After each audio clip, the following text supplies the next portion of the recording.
کیا آپ جاننا چاہتے ہیں کہ ایک نیک لڑکی کی دعا نے ایک بادشاہ اور اس کے وزیر کی زندگی کیسے بدل دی؟ کیا وہ نیک لڑکی کی دعا قبول ہوگی؟ آئیے جانتے ہیں۔ پیارے دوستوں، ایک جانا مانا شخص جب اپنی بیٹی جیسی نیک لڑکی سے زنا کرنے لگا تو اللہ کا کیسا عذاب نازل ہوا۔ آج کا یہ ویڈیو دیکھ کر آپ کے ہوش اڑ جائیں گے اور آپ کانوں کو ہاتھ لگانے پر مجبور ہو جاؤ گے۔ دوستوں، جو لوگ دوسروں کی عزت خراب کرتے ہیں، ایک دن ان کے ساتھ کیا ہوتا ہے، یہ آج کی ویڈیو میں آپ بہت اچھی طرح سے جان جائیں گے۔ اسی لیے آپ سب سے گزارش ہے کہ آپ ویڈیو کو آخر تک ضرور دیکھیے۔ پرانے وقتوں کی بات ہے کہ ایک ملک میں ایک بادشاہ رہا کرتا تھا۔ یوں تو وہ بہت ہی انصاف پسند تھا اور اپنی رعایا کا بہت ہی زیادہ خیال رکھتا تھا، لیکن اس میں ایک برائی تھی۔ وہ جب بھی کوئی جوان اور خوبصورت لڑکی کو دیکھ لیتا تو اسے اٹھوا کر اپنے محل میں لے آتا اور ایک رات اس کے ساتھ گزارنے کے بعد اسے چھوڑ دیتا۔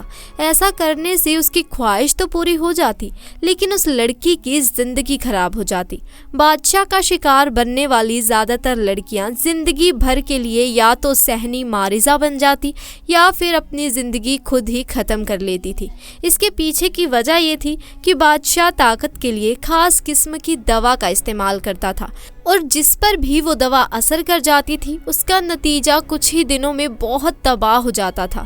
حالانکہ بادشاہ پر اس دوا کا کوئی برا اثر نہیں ہوتا تھا، کیونکہ وہ اس دوا کا عادی ہو چکا تھا۔ وہ اپنی اس بری عادت سے بہت زیادہ بیزار بھی تھا، لیکن وہ مجبور تھا اور چاہ کر بھی یہ کام نہیں چھوڑ سکتا تھا۔ جس دن اسے لڑکی نہیں ملتی تھی اس دن اس کی طبیعت بہت ہی زیادہ بگڑ جاتی تھی۔ بادشاہ نے اس کام کے لیے اپنے خاص وزیر کو ڈیوٹی پر لگایا ہوا تھا۔ وہ روزانہ شام کو گھوڑے پر بیٹھ کر شہر کے بازار میں نکل جاتا اور چن کر خوبصورت لڑکیاں پسند کرتا تھا۔ پھر وہ اپنے گھر والوں کو منہ مانگی رقم دے کر لڑکیاں خرید لیتا۔ اس طرح بادشاہ اپنی حوث کو پورا کرنے کے لیے نہ صرف خود کی بلکہ ان لڑکیوں کی زندگی کو بھی تباہ کر رہا تھا۔ پھر تمام لڑکیاں بادشاہ کے سامنے پیش کرتا اور جو بھی لڑکی بادشاہ کو پسند آتی بادشاہ کے ساتھ رات گزارنے کے لیے منتخب کر لی جاتی اور باقی تمام لڑکیاں واپس بھیج دی جاتی تھی۔ لیکن واپس بھیجنے سے پہلے وزیر ان لڑکیوں کو اپنے کمرے میں لے جاتا اور ایک ایک پائی ان کے جسم سے وصول کرتا تھا۔ یوں سمجھ لیجئے کہ ایک طرف تو بادشاہ انتہا رحم دل اور نیک انسان تھا اور دوسری طرف کو اپنی فطرت سے مجبور ہو کر رعایا کی لڑکیوں کو برباد کر رہا تھا۔ لوگ اتنی دولت دیکھ کر خاموشی سے اپنی بیٹی بادشاہ کو پیش کر دیتے تھے، اور اگر کوئی شخص اپنی بہن یا بیٹی دینے سے انکار کر دیتا تو وزیر اسے اپنے سپاہیوں کو بلوا کر زبردستی لڑکی کو اٹھوا کر محل میں لے جاتا۔ اس وقت مزید گزرا تو بادشاہ کا احساس ندامت حد سے بڑھ گیا۔ اس کا ضمیر اسے بر وقت ملاقات کرتا اور برائی سے روکتا تھا۔ کئی بار بادشاہ نے خود سے وعدہ کیا کہ وہ آج کے بعد ایسا غلط کام نہیں کرے گا، لیکن اگلے دن جب وزیر اس کے سامنے حسین لڑکیاں لے کر آتا تو بادشاہ اپنا وعدہ بھول جاتا اور پھر سے وہی گناہ کرنا شروع کر دیتا۔ دراصل کہانی اس طرح بن گئی کہ وزیر کو بھی بادشاہ کی طرح خوبصورت لڑکیوں سے بدکاری کا چسکا لگ گیا تھا۔ وہ ایک لڑکی بادشاہ کو پیش کرتا جبکہ باقی 2-3 لڑکیوں کو اپنے گھر لے جاتا اور کچھ دن انہیں پاس رکھ کر اپنا دل بہلاتا، پھر انہیں واپس ان کے گھروں میں پہنچا دیتا تھا۔ جب بھی بادشاہ وزیر کے سامنے برائی چھوڑنے کی بات کرتا تو وزیر اسے ایسے طریقے سے مطمئن کرتا کہ بادشاہ اس کی باتوں میں آ جاتا۔ وزیر کی بیوی نہیں تھی، وہ بہت عرصے پہلے دنیا سے رخصت ہو گئی تھی، لیکن اس کی ایک جوان اور بے حد خوبصورت بیٹی تھی جو بہت ہی زیادہ نیک تھی۔ وہ اتنی زیادہ پرہیزگار تھی کہ سارا دن روزہ رکھتی اور رات کا بیشتر حصہ عبادت میں گزار دیتی تھی۔ وہ بادشاہ اور اپنے وزیر باپ کی بری عادتوں سے اچھی طرح واقف تھی۔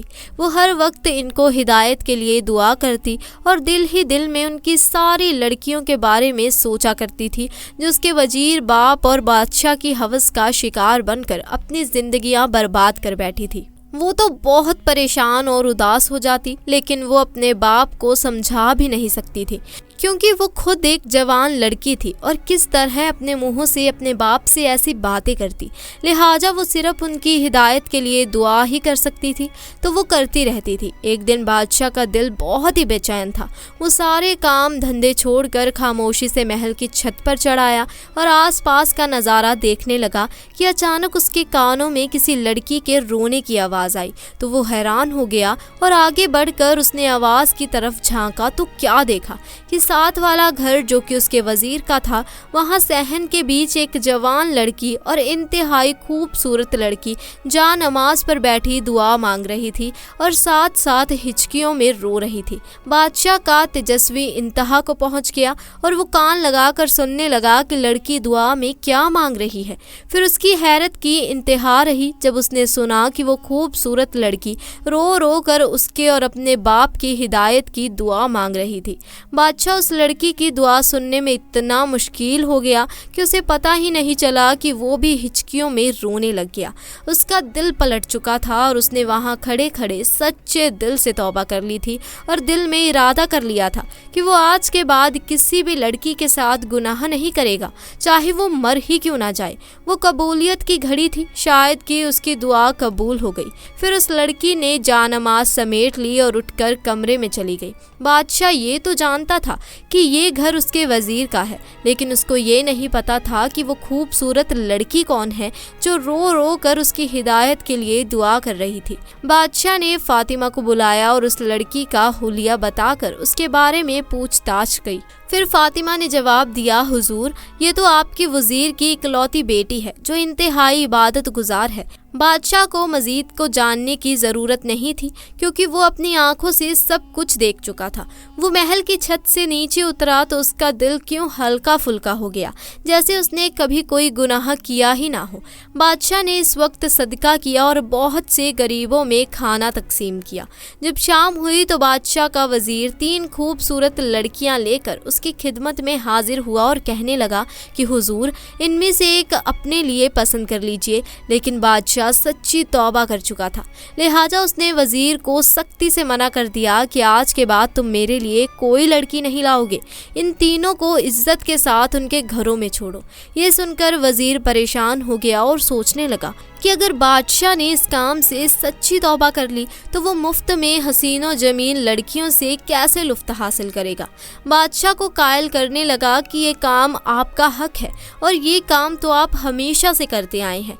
लेकिन बादशाह ने उसकी एक ना मानी। जो वजीर अपनी बातों से बाज ना आया तो बादशाह ने अचानक कहा कि ठीक है, मैं ये काम करने को तैयार हूँ, लेकिन लड़की मैं पहले से पसंद कर चुका हूँ। तो वजीर जल्दी से बोला कि आप हुक्म करें, मैं लड़की अभी आपकी खिदमत में हाजिर कर दूंगा। फिर बादशाह ने जवाब दिया और कहा कि आज मैं छत पर गया था तो तुम्हारी बेटी मुझे सहन में नजर आई। बाखुदा उस जैसी हसीन तो मैंने आज तक अपनी पूरी जिंदगी में कभी नहीं देखी। आज रात मेरे लिए वही ले आओ। बादशाह की ये बात सुनकर वजीर लर्ज गया। वो अपनी इकलौती बेटी से बहुत ही ज़्यादा प्यार करता था और कभी भी उसके लिए ऐसा सोच भी नहीं सकता था। फिर वो भी जानता था कि जो लड़की बादशाह के साथ एक रात गुजार ले, या तो वो पागल हो जाती है या वो मर जाती है। वो अपनी बेटी की ऐसी हालत कैसे बर्दाश्त कर सकता है। बादशाह के पैरों में गिर गया और वो माफ़ी मांगने लगा, लेकिन बादशाह अपनी बात से पीछे हटने का नाम ही नहीं ले रहा था। उसका कहना था कि ये मेरा हक है और ये काम तो मैं हमेशा से करता आया हूँ। वजीर पैरों में गिरकर बच्चों की तरह रो रहा था। फिर बादशाह कहने लगा, मुझसे एक वादा करो कि आज के बाद किसी और लड़की को परेशान नहीं करोगे और ना ही मुझे ऐसा गुनाह करने पर कायल करोगे। वजीर ने फौरन वादा कर लिया और बादशाह से कहा कि वो सच्चे दिल से तौबा भी कर चुका है। फिर बादशाह ने उसे उठाकर अपने सीने से लगा लिया। प्यारे दोस्तों, इस तरह एक नेक लड़की की दुआ ने ये कर दिखाया कि दोनों गुनाहों से तौबा कर गए और सच्चे दिल से अल्लाह की तरफ राज़िब भी हो गए और नेक रास्ते पर लग गए। प्यारे दोस्तों, अगर आपको हमारा आज का ये वाक़या पसंद आया हो तो वीडियो को लाइक ज़रूर करें, अपने दोस्त अहबाब के साथ ज़्यादा से ज़्यादा शेयर करें और अगर आप हमारे चैनल पर नए हैं तो चैनल को जल्दी से जाकर सब्सक्राइब करें। इंशाअल्लाह जल्द मुलाकात होगी ऐसे ही नए वाक़े के साथ। तब तक के लिए अल्लाह हाफिज़।